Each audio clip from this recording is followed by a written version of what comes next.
Hello everyone and welcome to Makai-World Reviews. I'm your favorite demon, but of course not my favorite demon. He's busy this week. I am the Tona Makai, master of minds and of men. Continuing in the vein I started, well, technically last year, but also last week, looking at movies with potentially more famous remakes. I have a less known one by a well-known director. As today we're looking at George Romero's The Crazies. Yeah! So hit that subscribe button and give a listen, and let's hope I don't go crazy. The Crazies, directed by one George Romero, legendary zombie man himself.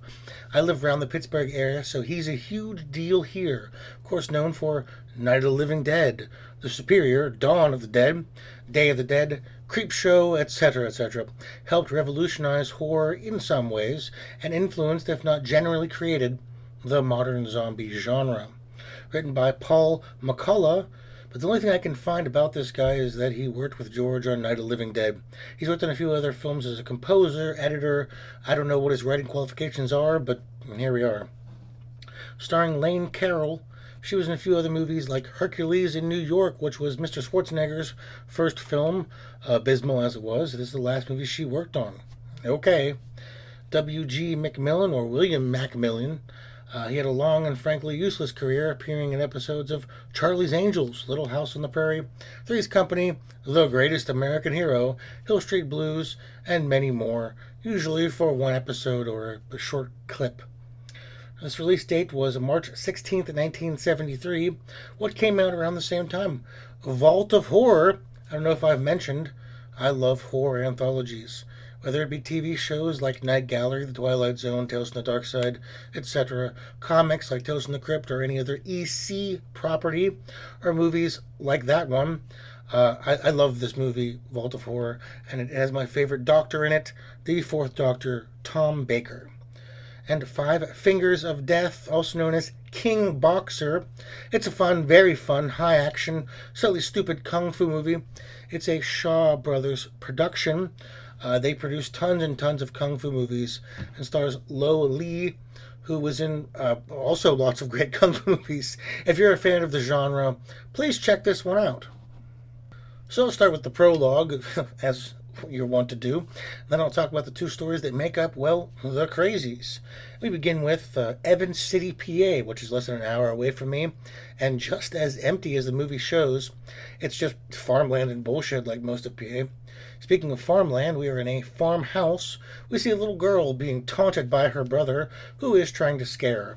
But they see their dad wrecking shit in the kitchen with a crowbar, find their mom dead, and he lights the house on fire in an absolute rage to open the movie. You might say he was crazy. I'm an idiot. Then we move to the two plots, one with David, Judy, and friends, citizens of the town, and that of the military, scientists, and bureaucracy. So I'll go over one plot, then the other, and I'll discuss at the end as I do. Plot the first, David, Judy, and co. David and Judy are married, and she is pregnant. He is a firefighter, she is a nurse, and they both head to work after some fornication.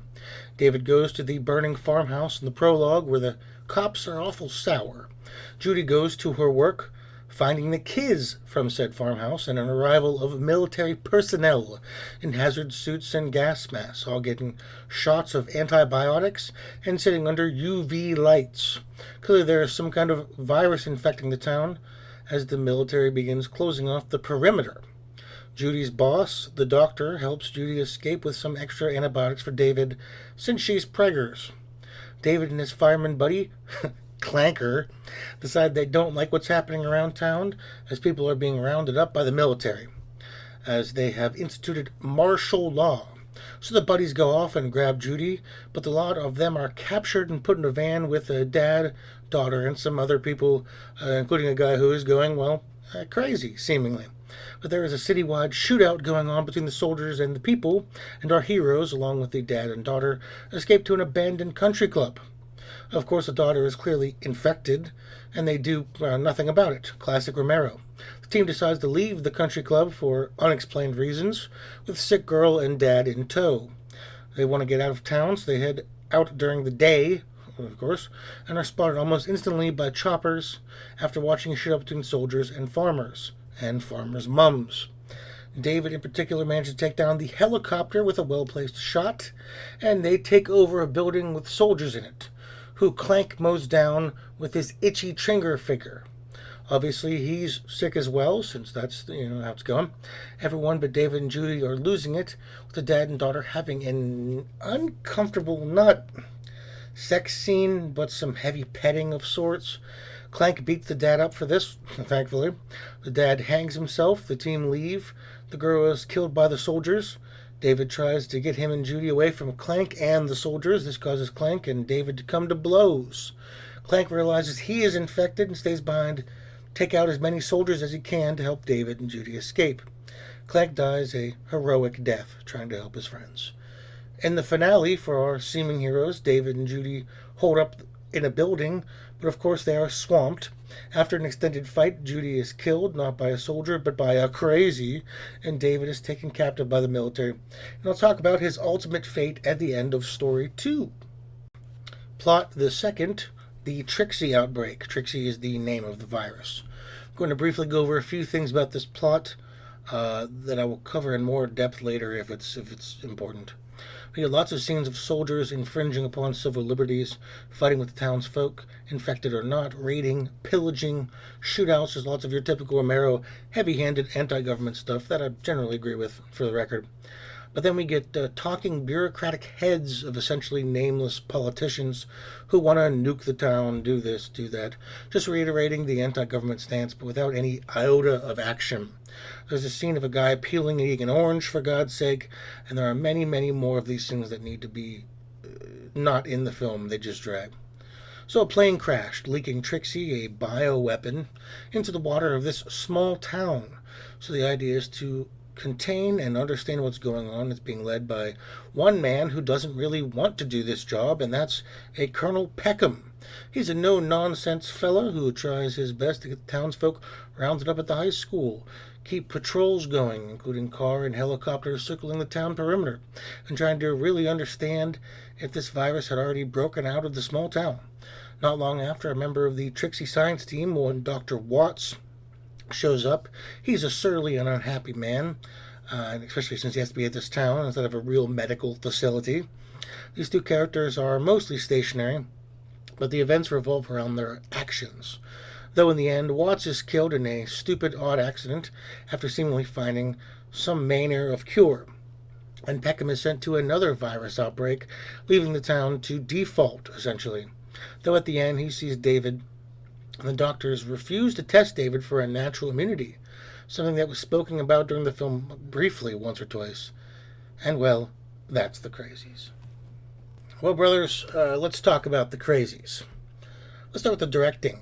If you've seen one George Romero film, you understand his certain visual style and the way his movie is going to be laid out. This one certainly does not break from tradition, from formula. He's sort of a classic epitome of a low-budget indie director, with all the positive and negatives that come with that. Positives are, he can have more of a grit, a realism in its ridiculousness. He can explore a little more. The negatives are, well, it feels like he never finished film school half the time. It's sloppy, with these odd, sharp cuts, much like my videos, that are jarring, and most of the shots just being talking heads, lingering for an annoyingly long time. But it's competent and even fun at times, with a few genuinely beautiful shots of the skyline and the forest and the trees. As far as the cinematography and all that entails, it looks like rural PA. Like I mentioned, I live near enough to Evans City, and there's a certain look to small western PA towns. There's a certain feel. It's not quite a small, sleepy southern town because it has a pessimism to it that can't be overlooked. It's lots of small houses, farms dotted around, maybe a factory where everyone works at. It's captured that perfectly. The sets were essentially just places they were, with little to no thought put into that. And the lighting in every scene was naturally abysmal. Either it was just this brightly, overly lit shot or darkness. A lot of it was shot in the day, which was confusing since it made the main characters look stupid, trying to wander in the day to avoid soldiers. Well, they're obviously visible. So it worked for the most part, but had some odd choices that are a result of the budget, I would guess. As far as the story goes, it's not original, but it is, and I'm going to say this, I'll never hold unoriginality against something unless it's egregious. And this one is not. But that's not to say it doesn't have flaws. Okay, virus is a small town, fine. But what does the virus do? It makes people go crazy? That seems subjective, odd, because you'd think people would be ripping and tearing and going mad. But mostly people were shambling around. One guy looked like he was giving his kid a reverse razor's edge. Who does that? Is it Lance Archer, I think? Yeah. There were some shootouts, but honestly, it's ambiguous if those people were going crazy or just rebelling against a seeming occupation of soldiers. There are a few people who go crazy, namely an old lady who stabs a soldier with a knitting needle like she's Kakihara. And it's a very Evil Dead moment. I actually love that scene. But it was more like everyone becoming, well, like zombies more than crazy. Though I want to go back to the soldier town folk conflict. I think the using of the soldiers as, like I said, an occupying force was well done. We see them raiding, looting, rounding up the people, destroying parts of the town, being sacrilegious, but that made the whole debacle with the people crazy. Were they crazy, or were they just rural Pennsylvanians with lots of guns mad about their town? It might have been intentionally ambiguous, but it would have been easy for our main characters to comment on it at least once since they saw it happening. Oh, the townsfolk are really mad, or etc. But that leads to the biggest problem with the military story, the government talking heads, who don't really ever... We don't know why they matter. There is so much of them talking. It's just endless bureaucratic double talk when they're on the film. And I get the reason for George to give us some of his opinion, but it goes nowhere, especially the subplot about the nuking the town. They threaten it. They get permission from seemingly the president or whoever. If it gets out, nuke the town. Well, it does get out. That's how the movie ends, and they don't seem to nuke the town. At least it's not hinted at the end anyways, and maybe I missed something. It does have good pacing. It's pretty breezy, sans the government talking head stuff. But the fact it's between two different stories make this a reasonably brisk watch. Now, let's talk about the characters. And we'll go with the supposed main characters. David, I like his look, kind of everyman, tough, resourceful, but kind of caring. He was a former Vietnam soldier who wanted to save his wife, unborn kid, and his friends. He tries to be the voice of reason. Though I do ask, why not stay at the country club? Literally no one was looking for you there. They never mentioned going there, unless I'm mistaken, and no one tries to get you out of there. You guys just decide to wander in the daytime. So that was stupid, but beyond that, he's fairly resourceful, shoots down a helicopter. And if it wasn't for Judy going crazy near the end, he would have had her hidden in a cool cinder block fort. I don't have a ton more to say. He's a pretty standard protagonist. His acting was fine.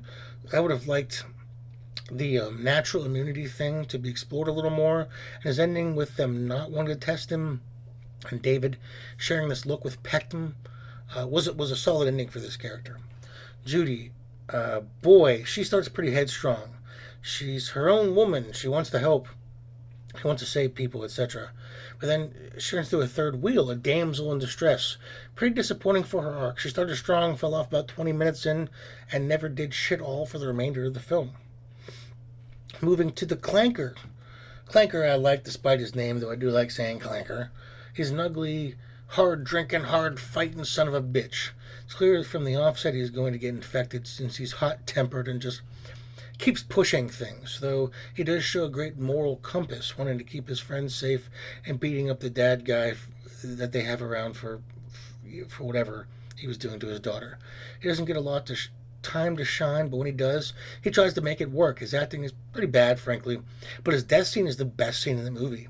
He knows he's sick. He decides to stay behind and take out as many soldiers so David and Judy can go on, and he fights valiantly, but gets a bullet in the head. Like, it's a nice, short blood splatters on the camera. It was a good death. The girl and her dad, useless. There to add tension. They didn't.